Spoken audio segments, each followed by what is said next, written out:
What is Israel's role in the end times? Every time, family, there is a conflict in or around Israel, many see it as a sign of quickly approaching end times. The problem with this is that we may eventually tire of the conflict in Israel. We don't want to grow weary in our faith, so much so that we will not recognize when the true, prophetically significant events start to occur. Conflict in Israel is not necessarily a sign of the end times. But if you know Bible prophecy, then you will be able to, to recognize that and discern that. Conflict in Israel has been a reality whenever Israel has existed as a nation, whether it was the Egyptians, the Amalekites, Moabites, Amalekites, Philistines, Assyrians, Babylonians, Persians, or Romans. The nation of Israel has always been persecuted by its neighbors. Why is this? According to the Bible, it is because God has a special plan for the nation of Israel, and Satan wants to defeat that plan. Satan's influence of hatred of Israel, and especially Israel's God, is the reason Israel's neighbors have always wanted to see Israel be destroyed, whether it was the king of Assyria, official of Persia, Hitler, leaders of Nazi Germany, presidents of Iran. Attempts to completely destroy Israel and will always fail. The persecutors of Israel will come and go, but the persecution will remain until the second coming of Christ. As a result, conflict Israel is not a reliable indicator of the soon arrival of end times. However, the Bible does say that there will be terrible conflict in Israel during the end times.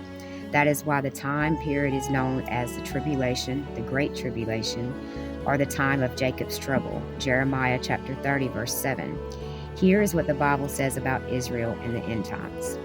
There will be a mass return of Jews to the land of Israel. Deuteronomy 30, verse 3, Isaiah 43, 6, Ezekiel 34, 11 through 13, Ezekiel 36, 24, Ezekiel 37, 1 through 14. The Antichrist will make a 7-year covenant of peace with Israel. Isaiah 28, 18, Daniel 9, 27. The temple will be rebuilt in Jerusalem. Daniel 9, 27, Matthew 24, 15, 2 Thessalonians chapter 2, verses 3 through 4, and also Revelation chapter 11, verse 1. The Antichrist will break his covenant with Israel, and the worldwide persecution of Israel will result.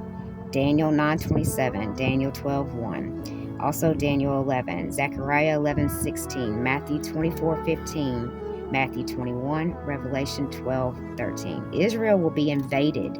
Ezekiel chapters 38 and 39. Israel will finally recognize Jesus as their Messiah. Zechariah 12:10. Israel will be regenerated, restored, and regathered. Jeremiah 33:8, Ezekiel 11:17, and Romans 11:26. There is much turmoil as we see in Israel today. And Israel is persecuted and surrounded by enemies, family. And we're going to see more and more of this come today.